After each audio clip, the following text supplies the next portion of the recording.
Vous voulez ajouter un ETF semi-conducteur ou marché émergent à votre portefeuille, mais comment savoir si c'est une bonne idée pour vous? Selon Dalbar, l'investisseur moyen sous-performe le S&P 500 de 4,3% par an et ça dure depuis 20 ans. La cause principale, l'investisseur moyen a tendance à acheter, entrer dans le jargon, après les hausses et vendre, sortir après les baisses. Donc, acheter un ETF parce qu'il a fait plus de 45% l'an dernier, c'est tomber exactement dans ce piège. La question n'est pas quel ETF va monter. La vraie question est comment évaluer si un ETF thématique mérite sa place dans votre portefeuille à vous. Je m'appelle Alain Poncelas, j'investis en ETF depuis au moins 2009 et j'ai fait toutes les erreurs que je vais vous montrer. Aujourd'hui, je partage ma méthode en 5 critères. Le framework SCORE. À la fin de cette vidéo, vous saurez évaluer n'importe quel ETF thématique sans dépendre de la prochaine liste des meilleurs ETF 2026. Trois éléments à garder en tête pour 2026. D'abord, la Fed, la Banque fédérale américaine, devrait, contrairement à ce qu'on peut entendre, poursuivre ses baisses de taux. Et ça change la donne pour certains secteurs, notamment les valeurs de croissance. Ensuite, le dollar reste sous pression. Un dollar faible, ça favorise les émergents et les matières premières. C'est mécanique. Enfin, l'IA continue de transformer l'économie. Les data centers ont besoin de puces, d'énergie, d'infrastructures. Ces trois secteurs captent des milliards. Et ce ne sont pas des prédictions, ce sont des tendances que je surveille. Et c'est justement pour naviguer dans cette incertitude que j'utilise un framework, une grille de lecture. Avant d'ajouter n'importe quel ETF thématique à mon portefeuille, je passe par 5 questions. C'est mon framework SCORE. Première question, le secteur. Est-ce que je comprends les moteurs de ce secteur? Si je ne peux pas expliquer en 30 secondes pourquoi ce secteur pourrait continuer à profiter, pourrait continuer à croître, je passe sur le secteur. Prenons les semi-conducteurs. Je comprends que l'IA, l'intelligence artificielle, a besoin de puces, que les data centers se multiplient, je le constate, que la demande est structurelle, donc je peux continuer l'analyse. Mais si quelqu'un me propose un ETF blockchain logistique et que je ne comprends pas le business model sous-jacent, je dis non. Pas parce que c'est mauvais, parce que je ne peux pas évaluer ce que je ne comprends pas. Deuxième question, les coûts. Les frais composés sur 10 ans, ça fait très mal. Et pour un ETF large de type MSCI World, je voudrais des frais inférieurs à 0,25%. Pour un ETF thématique, j'accepte jusqu'à 0,5 ou 0,7%. Au-delà, l'ETF doit vraiment justifier sa valeur ajoutée. Faisons le calcul. Vous avez 50 000 euros. La différence entre 0,2% et 0,7% de frais, c'est 250 euros par an. Alors ça peut sembler peu, mais sur 20 ans, avec les intérêts composés, ça représente plus de 8 000 euros de différence pour le même sous-jacent. Troisième question, l'objectif. Quel rôle cet ETF joue dans mon portefeuille?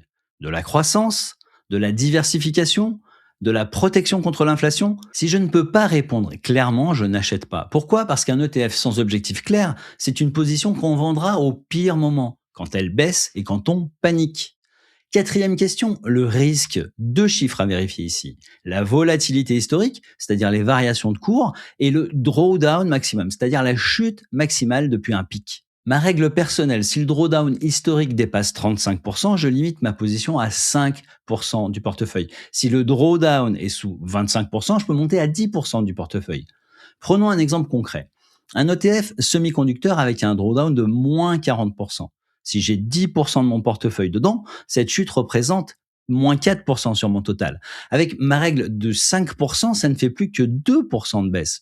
C'est la différence entre une nuit blanche et des ennuis et des soucis et un haussement d'épaule après lequel on passe à autre chose. La question ici, c'est vous, quel est votre seuil de douleur? La cinquième question, l'exposition. Quelle corrélation avec mes positions existantes? Si vous avez déjà un ETF MSCI World, vous êtes exposé à 65% aux États-Unis et fortement à la technologie américaine. Donc, ajouter un ETF Nasdaq, par exemple, ça va doubler votre exposition au même risque. Ça n'apporte rien en termes de diversification. Ce framework, vous pouvez l'appliquer à n'importe quel ETF. Pas besoin d'attendre ma prochaine vidéo. Maintenant, trois erreurs que je vois constamment et que j'ai moi-même commises, bien évidemment. Première erreur, chasser la performance passée. Un ETF a fait plus de 50% l'année dernière. Réflexe naturel, je monte dedans. Le problème, vous achetez après la hausse et souvent au pire moment. Selon Dalbar, l'investisseur moyen sous-performe le S&P 500 de 4,3% par an sur 20 ans. Sur 100 000 euros, ça représente plus de 150 000 euros de manque à gagner. La cause principale, le market timing. Entrer après les hausses, sortir après les baisses, c'est humain, mais ça coûte très cher. Deuxième erreur, ignorer les frais composés. On l'a vu avec le critère coût, mais je le répète parce que c'est crucial. Sur 20 ans, 0,5% de frais supplémentaires par an, c'est 10 à 15% de votre capital final qui disparaît, sans que vous ayez fait une seule erreur de timing. Troisième erreur, négliger la corrélation du portefeuille. Vous pensez diversifier en ajoutant 5 ETF thématiques, Tech US, semi-conducteurs, cloud computing, cybersécurité, IA, mais en réalité, ces 5 ETF ont 70% de titres en commun.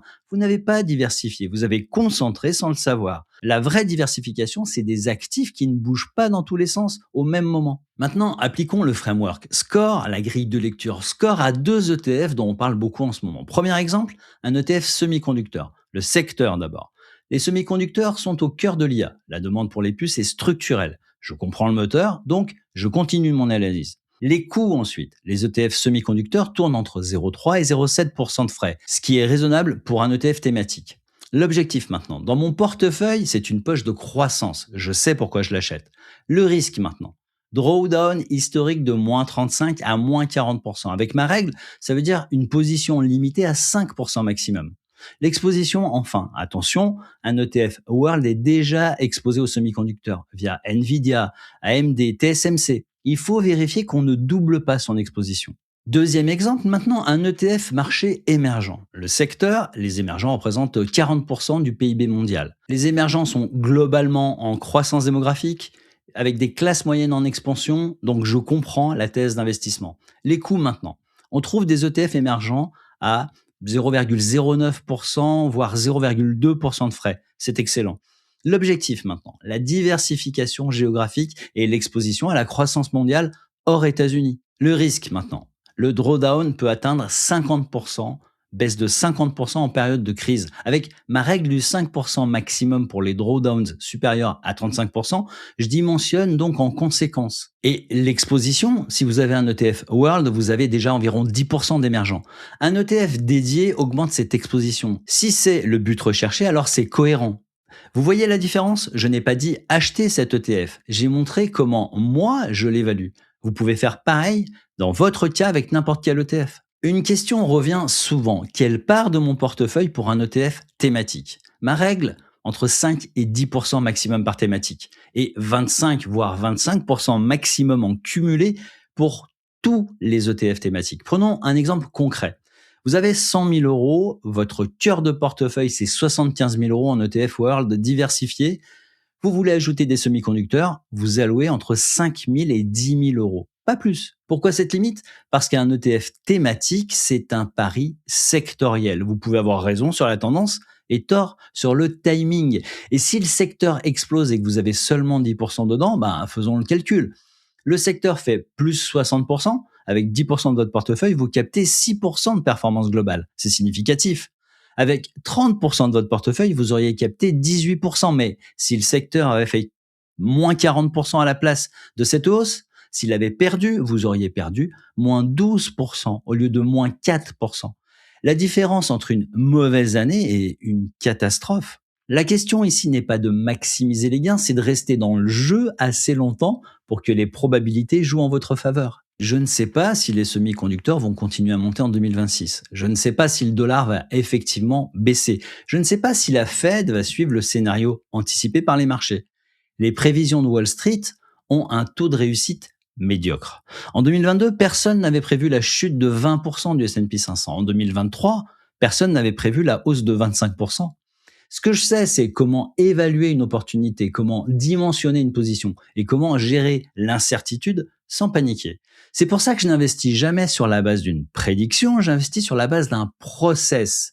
Le framework SCORE, c'est ce process. Si vous voulez aller plus loin et construire votre propre méthode d'analyse, pas dépendre de listes toutes faites, j'ai créé un bootcamp par mail, une formation gratuite. 7 jours, 7 emails. Vous y apprenez à identifier les ETF qui correspondent à votre profil, à dimensionner vos positions thématiques et à éviter les pièges classiques qui coûtent cher sur 10 ans. J'investis mon propre argent avec ces méthodes et vous n'y trouverez aucun lien d'affiliation. Pour le bootcamp gratuit, vous pouvez cliquer sur le lien qui apparaît en haut à droite de votre écran ou sur le lien en description de la vidéo. Si vous voulez découvrir comment remplacer votre salaire avec des ETF à dividendes, attention, c'est très différent de ce qu'on vous raconte partout, c'est dans la vidéo qui s'affiche. À très vite.